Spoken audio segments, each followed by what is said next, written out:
कहानी की शुरुआत में हम एंडी नाम के एक आदमी को देखते हैं जिसके ऊपर हत्या का आरोप था।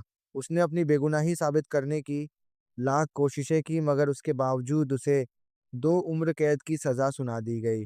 यानी अब वो 40 साल तक जेल में बंद रहेगा अपनी इसी सज़ा के चलते उसे शॉशैंक जेल में भेज दिया गया, जिसे पूरे देश में एक बहुत ही खतरनाक जेल माना जाता था। उधर जेल में रेड नाम के खूनी का इंटरव्यू चल रहा था, जिसके हिसाब से ये तय किया जाएगा कि उसे बेल मिलेगी या नहीं। अभी तक रेड उस जेल में 20 साल गुजार चुका था और अपनी पूरी कोशिशों के बाद भी उसे आज तक बेल नहीं मिली थी, जिसके बाद वह वापस अपनी जेल की ज़िंदगी जीने के लिए तैयार था। उसी वक्त जेल में कुछ नए कैदियों को लाया गया, जिनमें एंडी भी मौजूद था। उन नए कैदियों को देखते हुए सभी कैदियों ने यह शर्त लगाना शुरू कर दिया कि आखिर इनमें से कौन सबसे पहले रोएगा, जिस पर रेड ने अपने पैसे एंडी के ऊपर लगाए। पर उस रात एंडी की वजह एक दूसरा कैदी जोर-जोर से रोने लग गया, जिसकी आवाज़ सुनते ही कैप्टन हेडली अपने साथियों के साथ तुरंत ही वहां पहुंच गया। असल में हेडली को कैदियों को पीटने में बहुत मज़ा आता था और उसने उस रात बड़ी बेरहमी से उस कैदी को कई घंटों तक पीटा।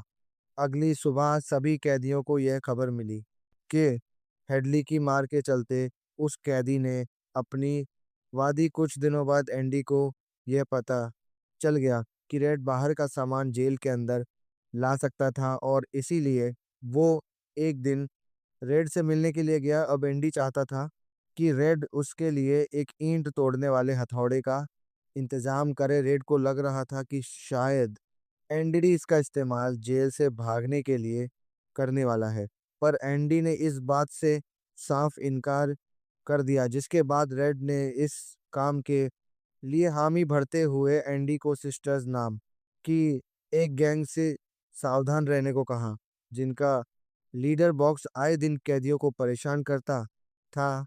कुछ दिनों बाद एंडी भी यह समझ गया कि अब बॉक्स की नज़र उसके ऊपर है। अपनी कैद के शुरुआती दिनों में एंडी का ज़्यादातर समय कपड़े धोने या फिर सिस्टर्स से लड़ने में जाता था, पर इसके बावजूद भी एंडी और रेड के बीच में दोस्ती हो गई। वो दोनों अपना ज़्यादातर समय एक दूसरे के साथ बातें करते हुए ही बिताने लगे और जैसे ही छत पर काम करने के लिए भर्ती शुरू हुई, तो रेड ने जुगाड़ लगाकर एंडी और अपने बाकी दोस्तों को अपने पास ही बुला लिया। और एक दिन काम करते हुए एंडी ने सुना कि हिडली को इस बार काफ़ी ज़्यादा टैक्स भरना था, जिस वजह से वो काफ़ी परेशान था।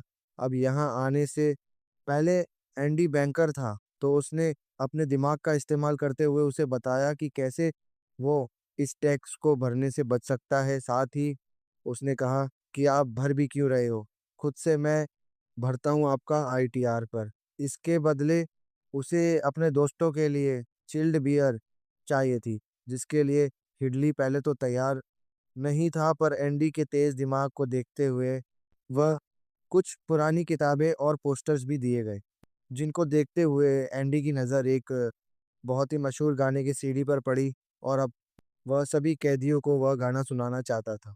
और इसीलिए अपने साथियों के साथ मिलकर उसने वार्डन को बाथरूम में बंद करके इस गाने को जेल के स्पीकर्स पर बजा दिया, जिसकी आवाज़ कानों में पड़ते ही खूंखार से खूंखार कैदी एकदम शांत हो गया। पर एंडी की इस हरकत की वजह से उसे 2 हफ्तों के लिए अकेले अंधेरे कमरे में डाल दिया गया। उधर जेल में अपने 30 साल पूरे करने के बाद रेड एक बार फिर से अपने पैरोल के इंटरव्यू के लिए गया, लेकिन हर बार की तरह उसकी यह कोशिश भी नाकामयाब रही। और उसके इस मूड को ठीक करने के लिए एंडी ने उसे एक पोस्टर तोहफे में दिया। सरकार ने अब लाइब्रेरी का बजट कई गुना बढ़ा दिया था, जिसे एंडी काफ़ी अच्छे से इस्तेमाल करके एक बेहतरीन लाइब्रेरी बनाना चाहता था, जिसका नाम वह अपने साथी ब्रुक्स के नाम पर रखने वाला था। अब एंडी ने बाकी कैदियों को भी पढ़ाना लिखा शुरू कर दिया था ताकि जेल से निकलने के बाद उन सभी के पास अच्छी नौकरियां हो। वहीं दूसरी ओर वार्डन सैमुअल एंडी के दिमाग का फायदा उठाकर दिन पर दिन और अमीर होता जा रहा था। साथ ही उसने कैदियों का इस्तेमाल लेबर की तरह भी करना शुरू कर दिया था। इधर सैमुअल के काले पैसे को छुपाने के लिए एंडी ने अलग अलग बैंक्स में खाते खोले थे, और ये सारे खाते रेंडल नाम के एक आदमी के थे जो असलियत में कोई था ही नहीं। ऐसा इसलिए किया गया था ताकि अगर पुलिस छानबीन भी करे तो उन्हें रेंडल पर शक होना कि वार्डन पर। कुछ सालों बाद टोनी नाम का एक कैदी सिर्फ 2 साल की सजा काटने के लिए जेल में आया। टोनी बहुत ही हंसमुख स्वभाव का था, जिसके चलते वह बहुत ही जल्द एंडी और रेड का दोस्त बन गया। और एक दिन टोनी ने एंडी से अपनी हाई, जिसके लिए एंडी तुरंत ही तैयार हो गया। और कई महीनों तक मेहनत करने के बाद आखिरकार टोनी अपने एग्जाम के लिए बिल्कुल तैयार था। पर एग्जाम के बीच में ही उसे गुस्सा आ गया और उसने अपनी आंसर शीट डस्टबिन में फेंक दी। पर एंडी ने इसके बावजूद भी उस आंसर शीट को निकाला और एजुकेशन बोर्ड को भेज दिया। एग्जाम के बाद बातचीत के दौरान टोनी ने बताया कि एक दूसरी जेल में उसे एक आदमी मिला था जिसने गोल्फर और उसकी प्रेमिका की हत्या का सारा इल्जाम एक मासूम बैंकर पर डाल दिया था। उसकी बात सुनते ही एंडी समझ गया कि इस हादसे का मासूम बैंकर कोई और नहीं बल्कि वह खुद था।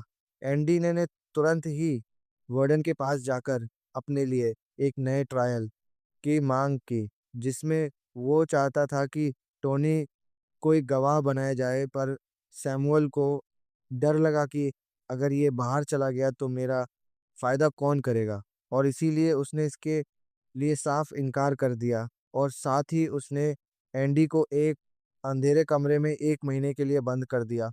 कुछ दिनों बाद टोनी को उसकी हाई स्कूल डिग्री भी मिल गई, जिसके बाद उसे जेल से बाहर ले जाया गया, जहां हिडली ने उसे जान मार दिया ताकि वो एंडी की मदद ना कर सके।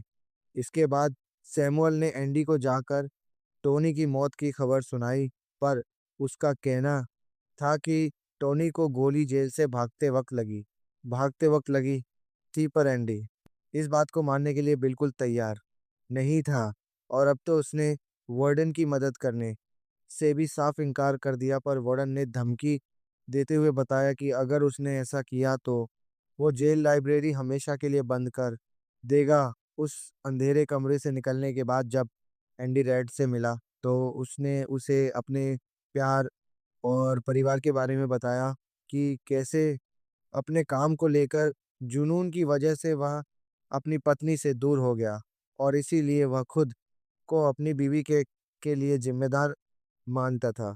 साथ ही एंडी ने उसे बताया कि उसका बस अब एक ही सपना है, किसी भी तरह इस जेल से निकलकर मेक्सिको के एक बीच पर पहुंचना, जहां वह अपनी जिंदगी की नई शुरुआत कर सकता है। उसने रेड को भी अपने साथ चलने का बुलावा देते हुए एक खास जगह का पता बताया, जहां उसने कुछ छुपाया हुआ था, और वह चाहता था कि जेल से निकलने के बाद रेड उस जगह पर जाए। अगले दिन से एंडी ने एक बार फिर सैमुअल के लिए काम करना शुरू कर दिया, जिसके चलते रेड काफी चिंता में था। और तभी उसे पता चला कि एंडी ने बाकी कैदी से 6 फुट लंबी रस्सी का जुगाड़ करने को कहा था। और ये बात सुनते ही रेड काफी ज्यादा डर गया। अगली सुबह जब एंडी अटेंडेंस के लिए नहीं पहुंचा तो कुछ देर बाद ही पता चला कि वो जेल से भाग गया है। असल में उसने रॉक हैमर की मदद से एक गुफा बनाई थी, जिसे उसने उस एक्ट्रेस के पोस्टर से ढका हुआ था, और दीवार से निकलने वाली मिट्टी को वह अपनी जेब में भरकर ग्राउंड में खाली करता था। और बीती रात एंडी ने वर्डन के कई सारे ज़रूरी कागज़ और किताबें एक बैग में रख ली थी, जिन्हें वो अपने साथ ही ले गया। इधर जब सैमुअल और उसके साथ ही एंडी को ढूंढने में लगे थे, उसी वक्त एंडी ने वर्डन के सभी बैंक्स में जाकर रैंडल बनकर सारे पैसे निकाल लिए और साथ ही उसने वार्डन के काले कारनामों के सबूत भी एक मीडिया हाउस तक पहुंचा दिए, जिसके बाद चारों तरफ वार्डन के कारनामों की वजह से हड़कंप मच गया। साथ ही हेडली को टोनी के कत्ल के इल्जाम में पकड़ लिया गया और साथ ही उनके बाकी साथी भी फंस गए। पर जैसे ही पुलिस वार्डन को पकड़ने के लिए उस तक पहुंची तो वह गोली से मारा गया। खैर कुछ समय बाद रेड को एक पोस्ट कार्ड मिला जो उसके पुराने दोस्त एंडोडी ने ही भेजा था, जिसका मतलब था कि वह आखिरकार मेक्सिको के बीच पर पहुंच ही गया।